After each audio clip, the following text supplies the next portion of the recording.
Assalamualaikum warahmatullahi wabarakatuh. Perkenalkan, nama saya Hidayati Muftadi dari kelas 12 IPA 4. Kali ini saya akan menyampaikan biodata dan perjuangan seorang proklamator Indonesia, yakni Insinyur Soekarno.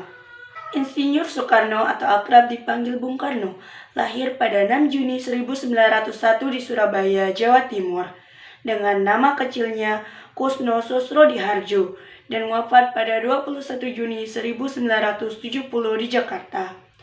Bung Karno adalah anak dari pasangan Raden Sukemi Susrodiharjo dan Ida Ayu Nyoman-Rai.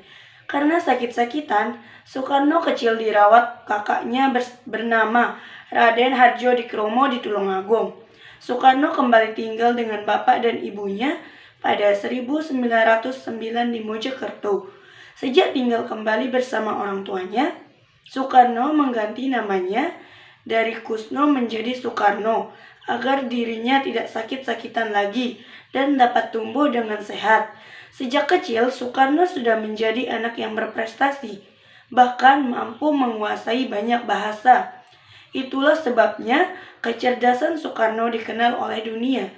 Tahun 1911, Soekarno pindah lagi ke ELS yang setara dengan sekolah dasar yang khusus dipersiapkan untuk masuk Hogore Burger School atau HBS di Surabaya.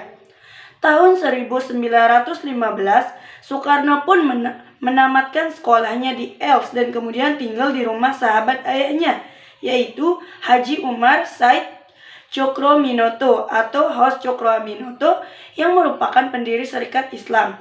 Sejak itulah Soekarno mulai mengenal dunia perjuangan yang akhirnya membuatnya sangat ingin berjuang bagi bangsa Indonesia. Di kediaman Cokroaminoto, Soekarno muda mulai banyak belajar politik dan banyak berlatih pidato. Di sanalah Soekarno mulai kenal dan berinteraksi dengan tokoh-tokoh hebat seperti Dr. Does Dekker, Cipto Mangunkusumo, dan Ki Hajar Dewantara. Mereka pemimpin organisasi Nasional Industri Party saat itu. Bersekolah di HBS memberi banyak pengalaman dan pelajaran bagi Soekarno hingga akhirnya lulus pada tahun 1921. Setelah itu Soekarno pun kembali pindah tempat tinggal, yakni ke Bandung, dan tinggal bersama Haji Sanusi untuk melanjutkan pendidikannya di TNISC Hoge School atau THS, jurusan Teknik Sipil, atau kita kenal sekarang sebagai kampus ITB. Di sanalah Soekarno mendapatkan gelar insinyurnya dan lulus pada tanggal 25 Mei 1926. Di masa hidupnya, Soekarno telah menikahi sejumlah perempuan, yakni Fatmawati, Hartini, Ratna Sari Dewi, Kartini Manopo, Haryati, Yurike Sanger, dan Heldi Jafar. Atas pernikahannya tersebut, Soekarno dikaruniai 11 orang anak. Sebagian keturunan Soekarno pada akhirnya juga ada yang mengikuti jejak sang ayah di dunia politik Indonesia, yakni putrinya yang bernama Megawati Soekarno Putri, yang pernah menjabat sebagai Presiden kelima Republik Indonesia, Rahmawati Soekarno Putri, dan Sukmawati Soekarno Putri. Putranya yang pertama dengan Fatmawati, Guntur Soekarno Putra, justru tidak terjun ke dunia politik seperti dirinya dan adik-adik perempuannya. Insinyur Soekarno bahkan sudah terjun ke dunia politik sejak usianya masih sangat muda. Soekarno terkenal pertama kali pada tahun 1915 saat menjadi anggota Jongjapa Cabang Surabaya. Kebanyakan organisasi di Indonesia menurut Soekarno masihlah Jawa sentris yang hanya memikirkan kebudayaan saja. Tanggal 29 Desember 1929, Soekarno ditangkap di Yogyakarta untuk dipindahkan ke penjara Banjoi di Bandung.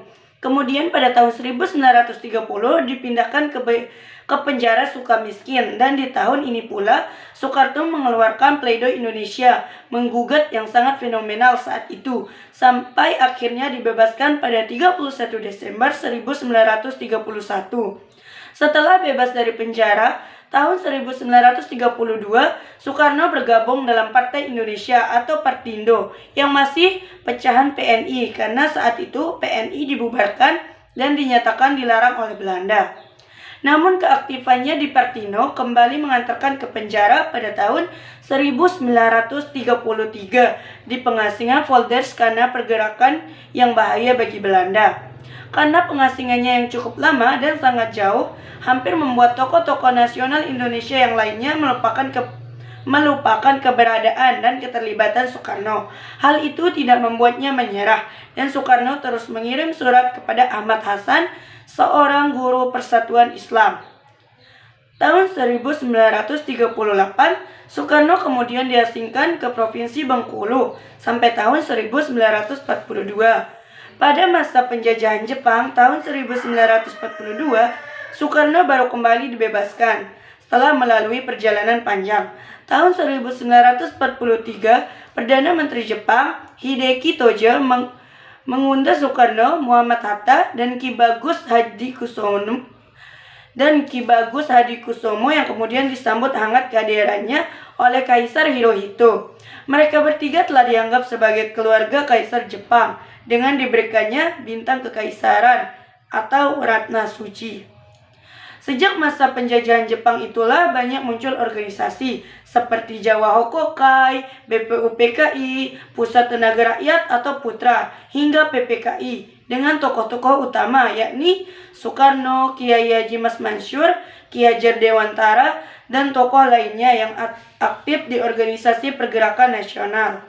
Selama perjuangan yang panjang, akhirnya Soekarno dan Hatta memproklamasikan kemerdekaan Republik Indonesia pada 17 Agustus 1945 yang didesak oleh kaum muda dan sempat diculik ke Rengas Dengklok. Sejak itulah Soekarno diangkat menjadi presiden pertama Indonesia dan mulai dikenal sebagai seorang sang proklamator yang didampingi Muhammad Hatta sebagai wakilnya. Sebelumnya, pada 1 Juni 1945, dalam sidang BPUPKI, Soekarno sudah mengemukakan gagasan tentang dasar negara, yakni Pancasila, yang sekarang masih menjadi dasar negara kita. Setelah berhasil merumuskan Pancasila, Soekarno berupaya menyatukan Nusantara menjadi negara kesatuan Republik Indonesia.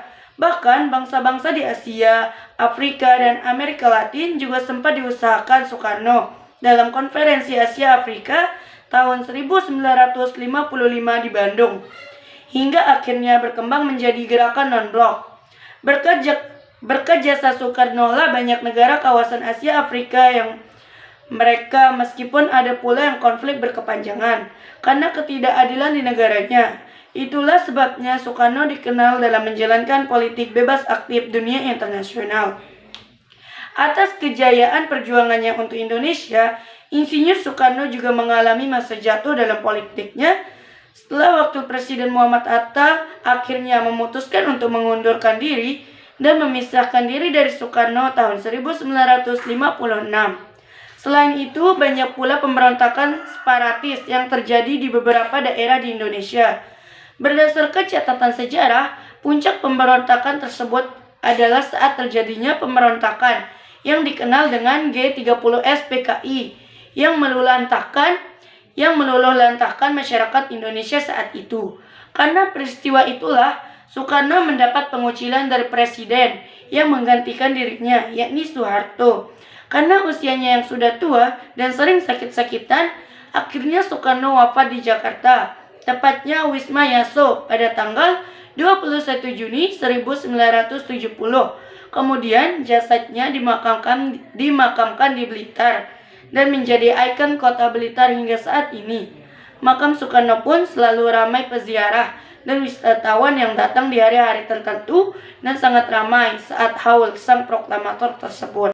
Sekian dan terima kasih. Wassalamualaikum warahmatullahi wabarakatuh.